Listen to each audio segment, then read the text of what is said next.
Henry the Great Engine is one of the most reliable engines on Sir Topham Hatt's railway, but it wasn't always that way. When he first came to Sodor, Henry had a different shape of a small firebox. This meant that regular coal made it hard for him to build up steam properly. So Sir Topham Hatt gave him special coal, and for a while he felt much better. But, after a terrible accident, Henry was sent to Korea large engine works far away. There, they gave him a whole new shape and a much larger firebox. Now Henry runs smoothly on the rails, hauling trucks and passengers as easy as pie. Two of his favorite jobs are carrying logs from the forest and pulling the flying kipper.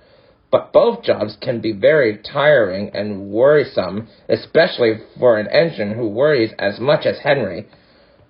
Early one morning, Henry put into the washdown, looking very tired. Gordon and James were there getting cleaned. Diesel spluttered in fury. He hated being made fun of, especially by Steamies. Then, a devious smile crept across his face.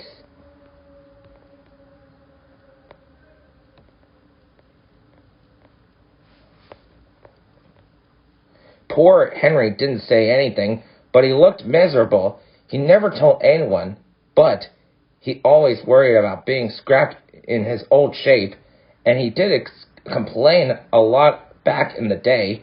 A little later, Henry puffed back to the sheds for a rest, but he was still feeling uneasy. As he backed towards his berth, he wasn't so sure, but he was too tired to keep worrying.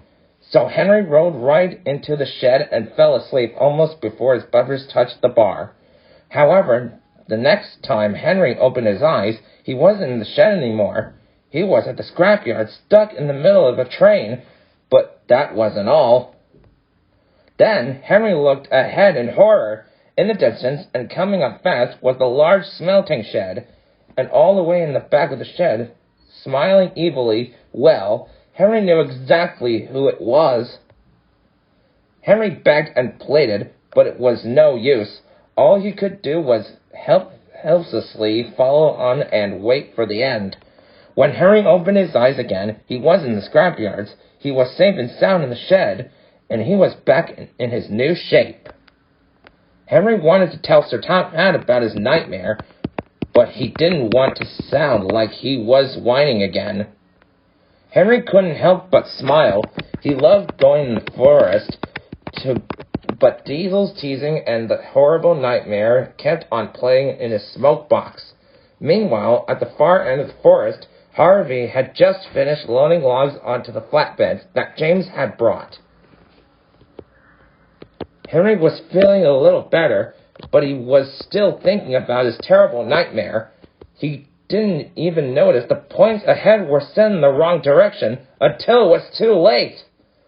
When Henry snapped out of his daydream, he found himself in the middle of a scrapyard surrounded by trucks filled with rusted iron and steel. Henry glanced from side to side in fright. His nightmare danced in his smoke box, and he was too spooked to even chuff. It was Hurricane, the steelworks tank engine. He was loaned from the mainland to help Harry and Bert. But before Henry could say anything, they were interrupted by two familiar horns. The minute Henry saw Harry and Bert, his nightmare came back to him at full force.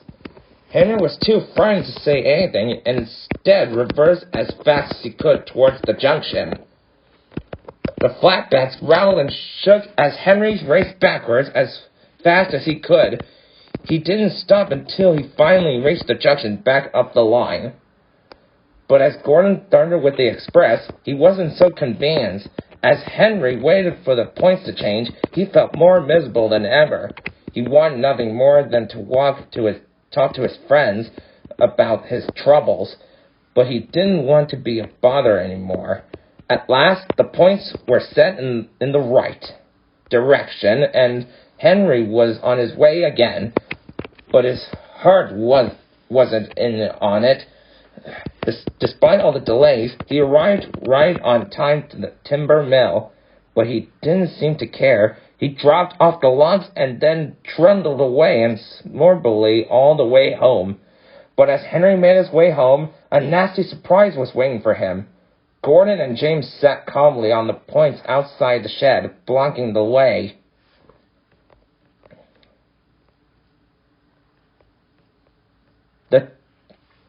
The three big engines knew that voice, and sure enough, there watching them was Sir Topham Hatt.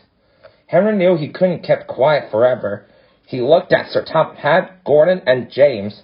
Each of them were a kind, caring face that told Henry that he could tell them anything.